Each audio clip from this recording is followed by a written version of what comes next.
our career conversations for this month, and our guest is and will be Russell Shaffer with Disability In. I will let Lori give out his bio and information in just a few moments. As we are waiting for him, we do thank you for participating. This is our third season of Career Conversations is starting in 2022. So we're happy to have all of these webinars archived for students, teachers, families, and those in the community. And they have received a lot of feedback, and we have heard people like it and use it for a lot of classroom curriculum and for those participating in career exploration. I'm Richard Retha, Assistant Director with the APH ConnectCenter, and again, welcome. I thought while Lori, Katie, and I are waiting, and you are waiting for Russell, we'll maybe give a little brief history on the origins of Career Conversations, which I sort of did. We can talk about some of the people we've had on, and then Lori, Katie, and I can talk about our own careers as blind professionals and the backgrounds we have. And you can certainly ask us questions. And again, as soon as Russell comes in, we'll definitely break that and go right to him. So thank you all for participating. Career Conversations, as I said, started in January of 2022. We've had folks from all walks of life. If you haven't checked out the archives, and Katie or Lori, maybe we can put that in the chat. Otherwise, I will do that when I'm not talking. And then there are interviews from people who are accessibility evangelists, people who are financial advisors, lawyers, doctors, people who are authors, writers, musicians, folks who are working for NASA. What else am I missing, Lori?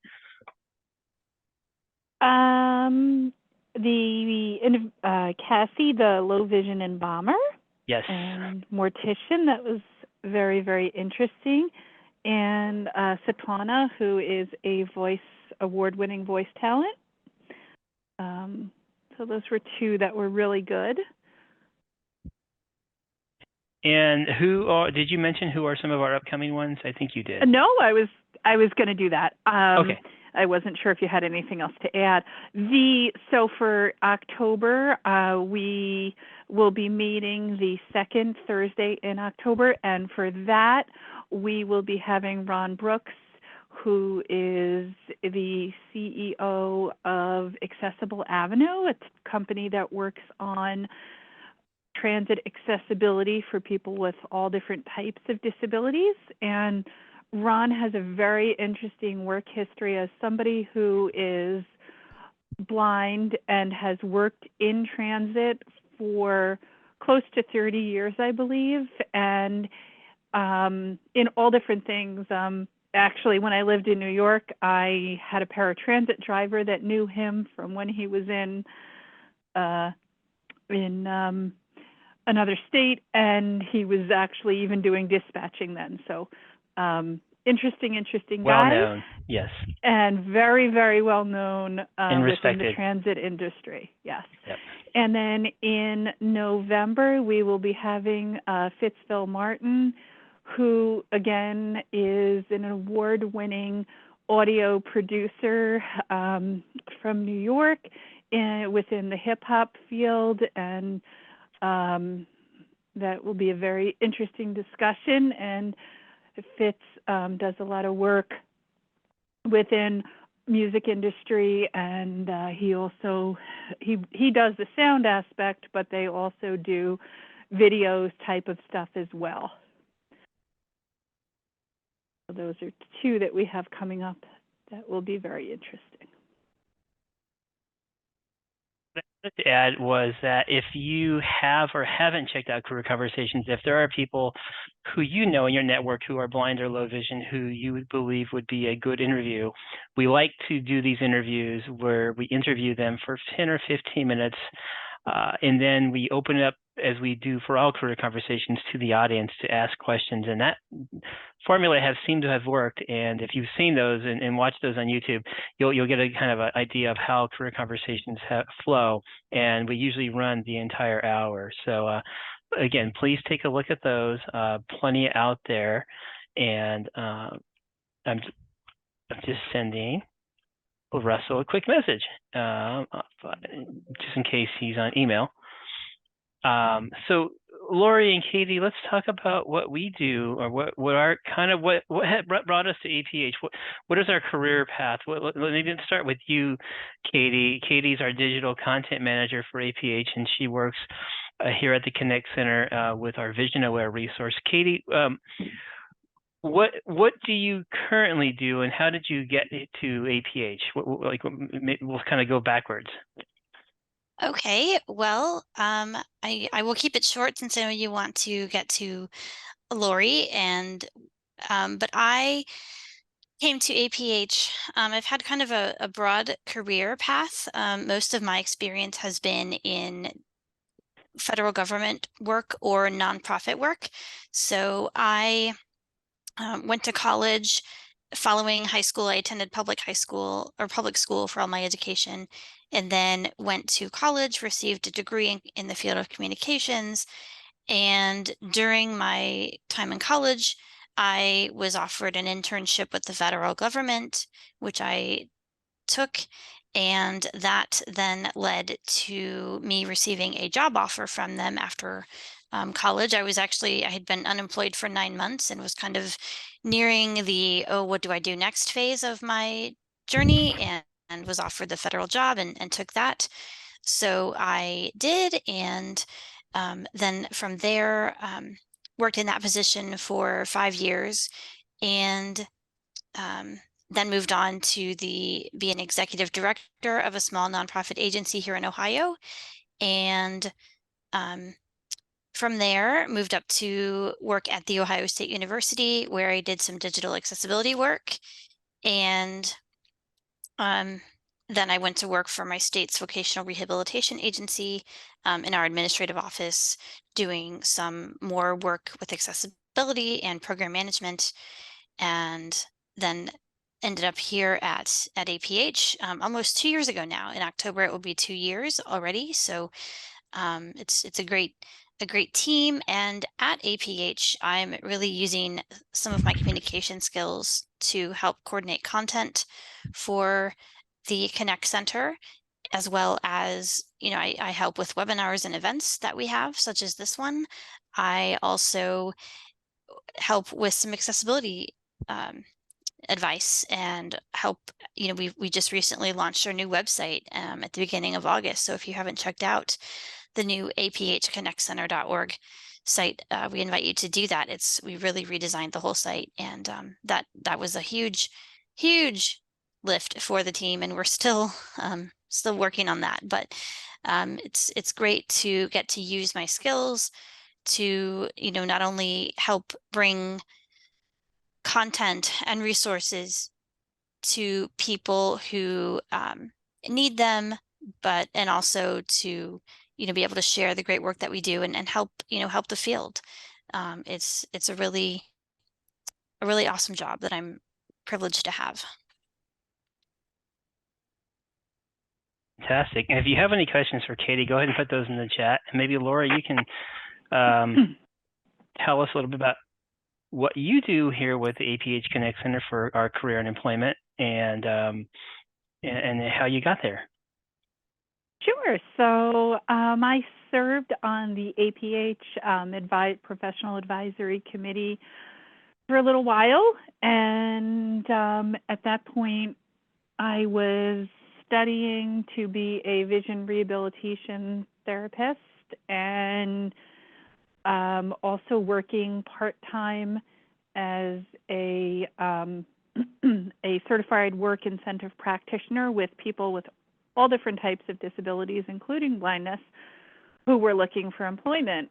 So about a year ago, later this month actually, I joined APH to work on content related to careers and employment. And Lori, Russell has joined us. Fabulous. All right. Russell, good afternoon.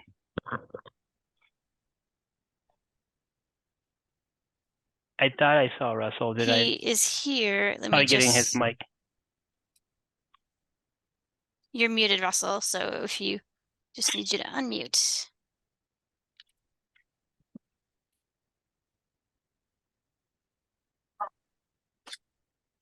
While we're waiting, do we want to introduce Russell maybe? For I him to was just going unmute? to say I can introduce him while we're waiting. So this evening we There have he is. Russell Shaffer from Disability In joining us, and Russell is the Executive Vice President of Strategy and Programs at Disability In. And once he gets settled, we'll have him tell us both a little about Disability In, as well as the path that he has taken to get to become Executive Vice President, because you just don't start out there typically. So. And hey, Lori, it's Russell. Can you hear me? It will not let me start my video. I can help with that. We'll fix that. Okay. Oh, that's right. I can fix that. Katie That's something we can Katie fix. can fix that. All So right, yes, we can hear you fine. Perfect. Start my video. Okay. So right. Why don't you tell us a little bit, Russell, for those who may not be familiar with Disability In, both about the organization, and then move into a little about how you got to become Executive Vice President at Disability In. Yeah, thanks, Lori, and thanks everyone. And my apologies for being a little bit late. What I will say, in order to not belabor the point, is life happens, and anyone who has children probably can understand that. Had a little bit of a minor crisis that was unplanned, but has been resolved. So I am very, very sorry for being late this evening, but I'm really, really thankful for the opportunity to be here. Lori, to your question, Disability In, we are a business-to-business organization that works with more than 500 corporations globally on disability inclusion in the workplace, marketplace, and supply chain. Our purpose really is to build more equitable and inclusive businesses for all, and to really focus on how we can drive disability inclusion into corporate strategy by sharing best practices and proven and effective strategies across talent acquisition, reasonable accommodations, accessibility, supplier diversity, inclusive marketing, and a host of other factors related to building a more inclusive company for your employees, your customers, and your stakeholders. I joined the organization last fall, almost a year ago now, after a lengthy career at Walmart, where I held a variety of roles, but for the past 6 years prior to joining Disability In, worked in the diversity, equity, and inclusion space, and had gotten to know and work with Disability In for many, many years as a result of my role at Walmart and being one of Disability In's many corporate partners. Fabulous. And now, if you could tell us a little bit about what you focus on as the Executive Vice President of Strategy and Programs. Yeah, so my portfolio includes our end-to-end organizational strategy. So thinking about how we identify and measure the key performance indicators that assess the outcomes of what we do here at Disability In. So the effectiveness of our programs, essentially, and how we communicate that out to our board and our various other stakeholders.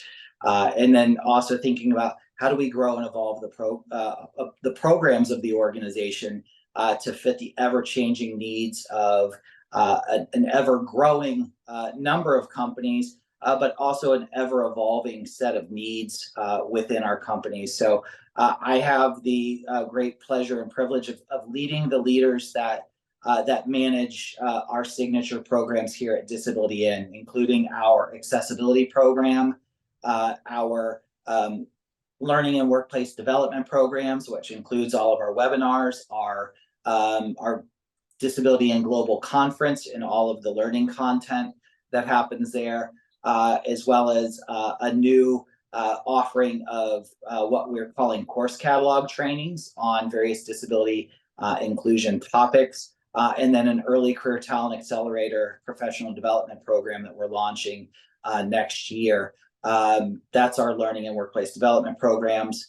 Our Disability Equality Index benchmarking survey, our DEI will celebrate 10 years next year, and we'll also, for the first time, launch benchmarks outside of the US in Brazil, Canada, Germany, India, Japan, the Philippines, and the United Kingdom in 2024. So leading and building out all of that structure and process, as well as our Next Gen Leadership Program, which is a 6-month virtual mentoring program for students and recent graduates with disabilities as they prepare to enter the workforce for the first time.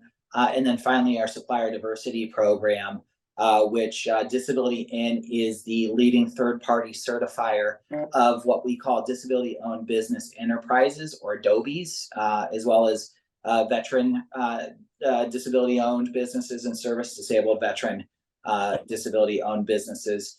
To date, we've got more than 600 certified DOBIes as part of our network that we provide not only certification to, but professional development and networking, as well as connecting them to procurement and supplier diversity professionals at our companies that we work with for the purpose of procurement contracts and things of that nature. Fabulous. And what would you say are some important skill sets that have helped you professionally, and also maybe if you can think of some that might be specific to being blind or low vision? Yeah, so I think that across the course of my career, as somebody who is blind from having lost my vision progressively over time, I have retinitis pigmentosa. What I've, I think, valued immensely is that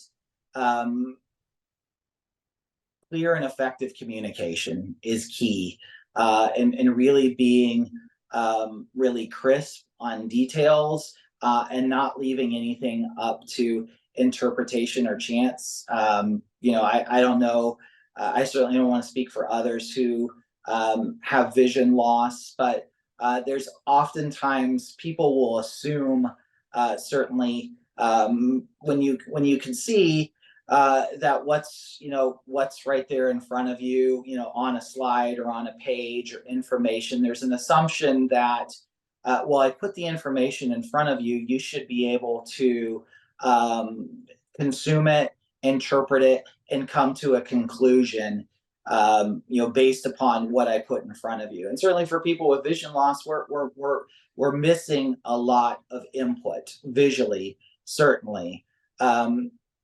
So I think that that experience has taught me, don't assume that somebody's going to be able to look at something, whether they can actually see it or not, and be able to get to the same conclusion that you've gotten from that. Being able to take somebody on a journey with your words, to be able to articulate something, to make the gray more tangible, to really explain difficult concepts. In a lot of ways, that's something that I've spent a lot of my career doing, is really helping to try to make the complex less so. And I think my experience as somebody who's lost my vision actually was a real unlock for me in that regard, in that there were a lot of things where I was having to sit down and be like, I don't understand this because I can't see it. How do I need to have this explained to me so that I can properly consume it? And that's led me to kind of approach my work that way. How do I take the complex and break it down in a way that I make no assumptions about, what somebody can see metaphorically or literally in terms of what we're talking about here, and really try to help meet people where they're at and ensure that they're engaged in a part of the process. Great. That makes a lot of sense. Yes. So in the interest of time, Richard and Katie, I'm just wondering if you guys have any questions. And those of you who are participating in our webinar, feel free to type your questions into the chat and we can have Katie read them.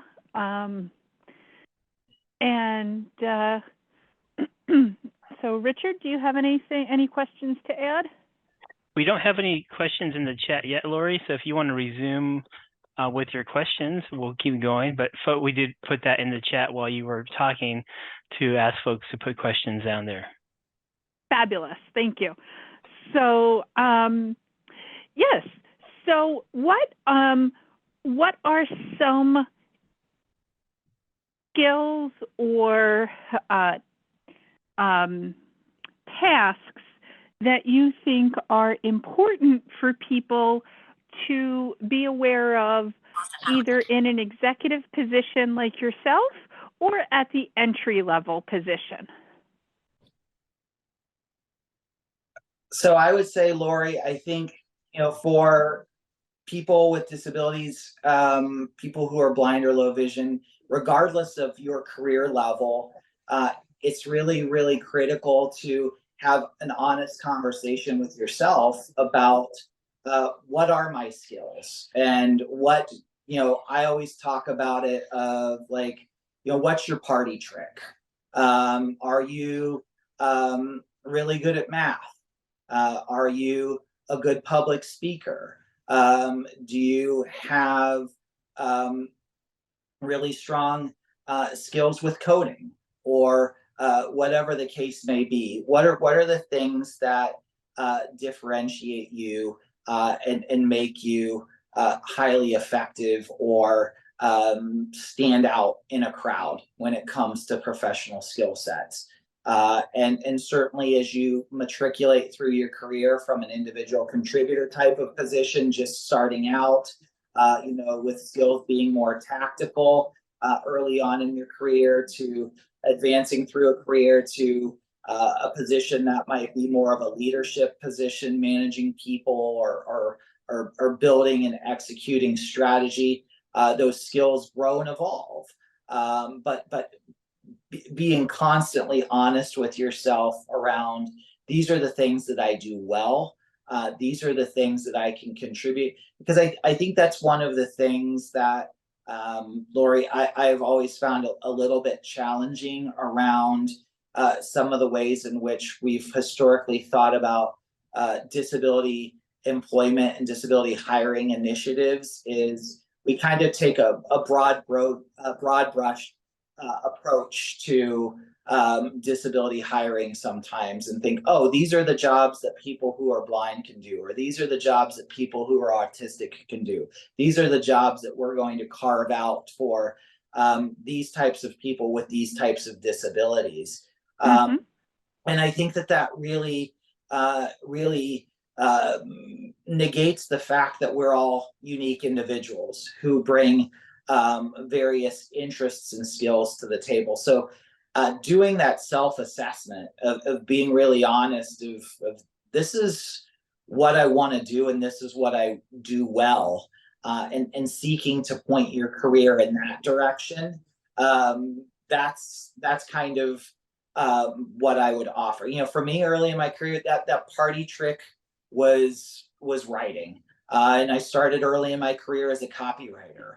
And then I started to get more involved in, I was just writing the words on the page, but I was starting to have a say in what pages we were writing on. and starting to shape more of the messaging strategy than just the one who crafted the message that somebody else decided what we were, what we were going to say and where we were going to say it. And so, finding that point where you get in, in terms of your foundational skill set, showing up somewhere where you can be world class opens up a lot of doors for you to do something else. And so that's kind of, what I would say to that. Great.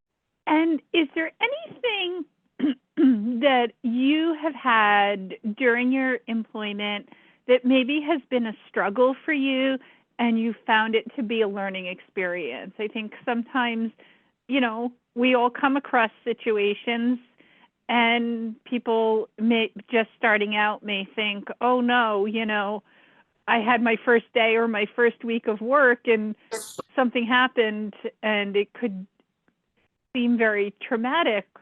But I think that type of thing happens to everybody in their career.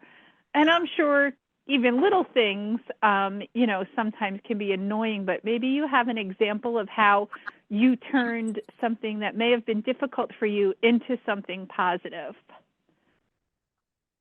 Yeah, I mean, gosh, how much time do we have if I were to sit here and my struggles? And I think we all have our bad days, and I think the goal is to try to interrupt the string of bad days to where it doesn't get to be very long. And so I won't talk about those. I'm happy to, speak to some of those more day-to-day examples. But, I think for me, I found myself at a point in my career, and I think for this audience, this is probably especially germane to speak to. I found myself at an existential crisis and crossroads a little more than a decade ago. As somebody who was losing my vision, I was struggling. I was struggling to keep up. I didn't, at that point in my life, having a degenerative vision condition, retinitis pigmentosa, I knew I was going to lose my vision one day, but the vision loss, the deterioration happened more rapidly and much more acutely than I was prepared for. And I didn't have some of the orientation and mobility or assistive technology training and skills that I needed. And so I often tell people that the most disabling thing that ever happened to me wasn't going blind. It was what going blind did to me emotionally and psychologically, because we have O&M, we've got assistive tech, we've got accessibility that in a lot of ways can functionally close the gap if we have the right infrastructure and the right training to be able to use those tools and those skills. But none of that matters if you don't want to get out of bed in the morning and face the world. And so that's where I was. That's very true. And that's where I was true. for a big chunk of my life and career about a decade ago. And I actually left the workforce and chose to be a stay-at-home dad for a little while. And I didn't think that I would never work again, but I didn't know where I would work or when. But I knew I needed to focus on my mental health, and I knew that I needed to focus on developing those O&M skills and that assistive technology proficiency that I needed to be more capable of being able to functionally maintain once I re-entered the workforce. And I was fortunate. I had a partner who worked and that I was able to do that. Not everybody has that option. And I recognize my privilege in that. But I really personally needed that time to be able to take a tag out and to be able to focus on the fact that I haven't dealt with the mental health implications of going blind. And until I do that, I'm not going to be able to functionally work effectively. And so I took a couple of years away. And when I came back, I actually, I promoted more times in my career, and my career accelerated more rapidly than before I left the workforce. I was no less blind after I came back than before I left, but I was a lot more well equipped both from a mental health perspective, as well as from a functional, assistive tech and O&M perspective to be able to be in the workforce. So, I don't know, Lori, if that was kind of around the gist of your question. Oh, yeah. That might have been way more raw, but than just deal with a bad day. But I was having a lot of them, and it led me to kind of an existential point. And fortunately, I was able to come back from the edge and come back stronger. Yeah, we do have some. I'm sorry. Oh, I was just going to say, though, those are great skills and very important no matter where you are in your career. And sometimes we need to brush up in those areas and get retooled. So go ahead, Katie and Richard. There are questions in the chat, you said? Yes. Yeah, we've got two questions. And when Katie's done with her second question, I'll ask a question as well. All right. So the first question that we have here is asking if you can talk a little bit about how networking has impacted your employment and opportunities. And it's kind of a two-part question. So how has networking impacted your employment and partnership opportunities? And then what advice do you have for people who are looking to start networking with their community? Fabulous question. I will say it's impacted me tremendously. I haven't applied for a job in a really long time. The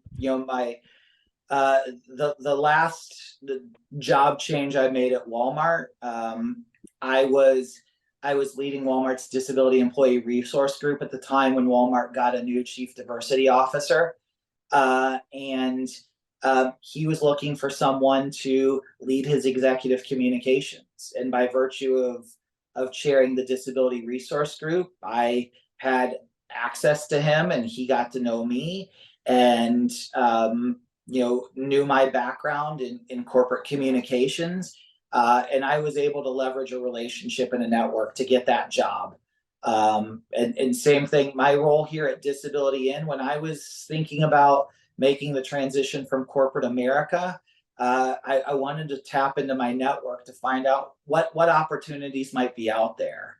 And so I reached out to my boss, Jill Houghton, my boss today, a little more than a year ago. And I said, Jill, I'm thinking about making a move from where I'm at. Do you have anybody that has any opportunities or things that I should be thinking about or considering looking at for my next move? And she's like, yeah, I've got some people you should talk to, but you should talk to me. We should talk about you coming here to Disability Inn. And well, lo and behold, here I am. So as you go along in your career and build your network, your next opportunity in many instances isn't submitting a resume to Indeed.com or posting something, responding to a job posting on LinkedIn. It comes from relationships, and it comes out of your network. And so for me, effective networking is just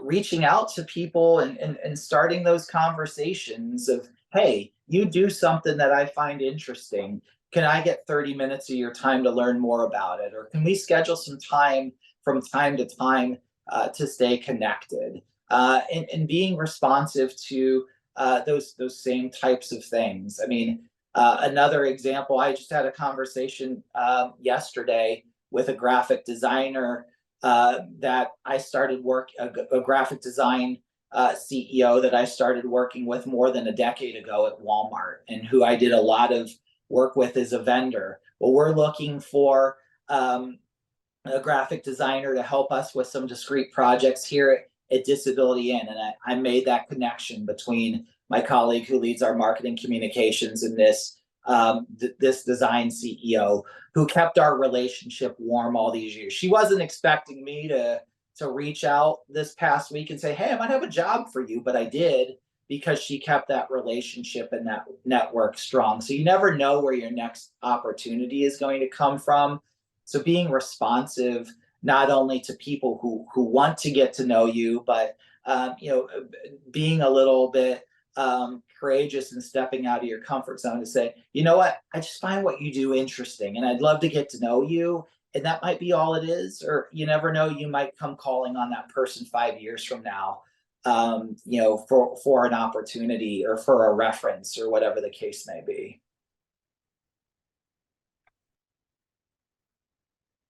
Great. That is so true. Next, our next question is talking about how you keep the conversation about your disability positive and productive. How do you educate people when they're, not aware or even hesitant to talk about it? Yeah, there's a lot to unpack there, Katie, and Yes, there is. not a lot of time. I mean, I think for me, I think a couple of things come to mind there. Like, you can call someone out or you can call them in. And if you call them out, that might be the one and only time that you ever have a chance to engage them. But if you call them in, you have the opportunity to build a rapport in a relationship. And so, um, suffice to say, there's been plenty of times in the course of my life or my career where somebody's done or said the wrong thing that's like been frustrating or offensive or has hurt my feelings. We've all been there. Blindness and vision loss notwithstanding. I try, but I don't always succeed to call someone in rather than call them out. I don't want to dress someone down or embarrass them. There are times and instances where that is appropriate, but those are few and far between and very circumstantial. If somebody is being a bigot and is being intentionally rude and discriminatory towards you or someone else, then maybe putting them in their place isn't the worst thing in the world. But if somebody made an honest mistake and put their foot in their mouth or truly didn't mean it, like chopping their head is probably not going to get you very far in the long run with them. But if you take them aside and you say, you know what, like what you said earlier, that impacted me in XYZ. I don't think you meant it that way, and you probably didn't even realize how that would be perceived. But I wanted to take the opportunity to share that with you. And most of the time, that's really, really well received. And I think the other thing is just how you go throughout your life and your day, and like oftentimes you get back what you put out. And for me, I was 10 years old when I learned that I had retinitis pigmentosa and I would go blind one day. Some of us in our community have been blind since the day they were born, and others have lost their vision spontaneously due to accident or illness or what have you. We all come at being a part of this community in vastly different ways. But I think fundamentally, we all can ask ourselves the same question: do we want to be a victim or a victor? And I think there's to me only one answer to that leads to a successful and self-satisfying life, and that's to choose victory. And I think when you do that, like people see that there's something different about you. That you're not discounting or downplaying the fact that life can be a struggle or a grind sometimes for all of us. And then you layer vision loss in, and that's just a different set of mitigating circumstances. But how do you approach that? What's your attitude towards that? I think in a lot of ways, really directly influences what you get back from the world around you.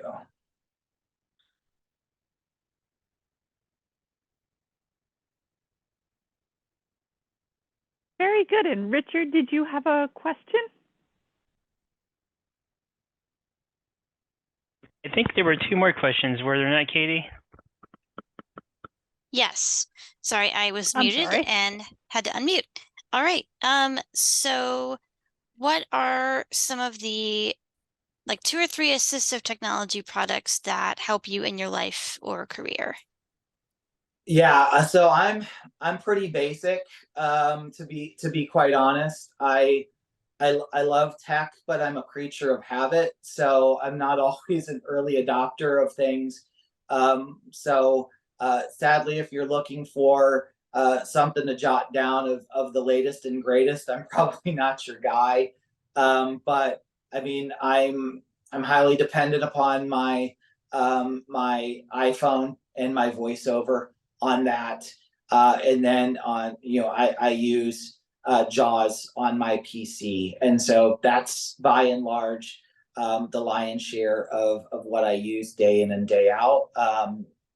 I'm just starting to use Ira a little bit more, and I've got to make a plug here for since this is an American Printing House call for Good Maps, which is a wayfinding technology that was incubated and eventually spun off from APH as its own standalone company and product, a fabulous product for wayfinding, which I use as well. So those are some of my basic go-tos, but I am not a Braille reader since I lost my vision later in life. I do most of my consumption of information auditorily. That's kind of what I use. I'm pretty simple and basic in that regard. Thank you, Russell. Was there one more question, Katie? I believe there was. If not, I can certainly. Nope, I think that's it for now that I see. Okay. Russell, so with a few minutes left, maybe you can talk to us about going back to the earlier questions. This is something I was going to ask earlier, and then the networking question came in, and it has to do with being a person who has a disability with vision loss. What was it like? Sorry, I'm hearing some scratching. What was it like going to? You work for Disability and I went to your conference back in July of this year, 2023, and the energy was amazing. I felt empowered just networking with so many folks from all walks of life, not just folks who are disabled, blind, low vision, and otherwise, but people from corporate America walking in there, exhibiting, networking, handshaking was pretty powerful, and thousands of folks are there. How do you feel, not just being a leader in the organization, but how does attending and networking at a conference make you feel? And how can that help job seekers? Yeah, that's a great question, Richard. I'll answer that honestly, and then I'll back in maybe to the answer that maybe you had in mind. I think one of the things that we have to remember too is, again, like at the individual level, it may come as a surprise to many people, but I am incredibly introverted. And large crowds and environments like that can be extremely overwhelming to me. And I was like that before I lost my vision. I am incredibly introverted and introspective. And even though I have a job that is highly public facing, I was up on the main stage at that conference, Richard, with those 2,000 people, and I can get up there and perform, and I think do a pretty good job. But at the end, I am spent and I am worn out. And if there's a line of people who want to talk to me, I will talk to each and every one of them because I truly love and enjoy people. But when there's nobody left to talk to, I'm not going to go to the after party. I'm going to go back to my room and I'm going to crash. And so I want to say that because I know that there's a lot of introverts out there. And I think when we talk about networking, sometimes we talk about it from the expectation of everybody should be working the room. And that's one way to be successful, but that's not the only way to be successful. Establishing one or two really great connections with the person that you just end up walking in to the room with is just as effective as making sure you work that room north, south, east, and west. So I want to offer that, but then I will say, it is incredibly energizing and edifying to have 2,000 plus people collectively gathered who are all fundamentally focused on disability inclusion, and that you can walk up to any one of them and have something in common, i.e., we care about making business and employment more inclusive for people with disabilities. That's a pretty powerful feeling. And I think from a networking perspective, if you are more to the introverted side of things, that's really anxiety assuaging from that perspective, because it's like we're all here with a common purpose. And I think finding those networking opportunities where you have something in common, and can really build those relationships around that mutual point of interest, and fan out from there, is really, really important. So if you're new to networking, or find that it's a little bit of a struggle, try to find those mixer or networking opportunities where you're able to come together with people around a common point of interest, and start there in your conversations, and then branch out. For the introverts of the world, that's the only network. I couldn't agree more. You and I share a lot of similarities. At the end of the day, I'm an introvert. Give me a book and a cup of coffee or something stronger, and I'm perfectly fine talking to myself. But I will network with the best of them, get up on stage. I started out my career not liking public speaking, and although it's still a struggle, it's gotten easier. So thank you for sharing that insight. And I know we've got just a few moments left. Lori and Katie, any last thoughts before we close it up?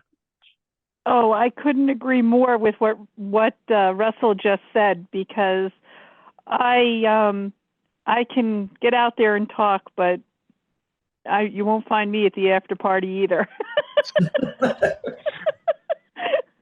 So it all comes down to maximizing your time when you're in the room, and you're gonna network, you're gonna handshake, hand out your resume, your business card. No, you've got those few moments, and make those count. But then your time will be your time at the end of the day. Yeah, and I think, Richard, to your point, like, what's your objective? And that trying to go in with a plan. Sometimes, the right approach is a volume play, and just wallpapering that room with your resume or your business card is the right approach.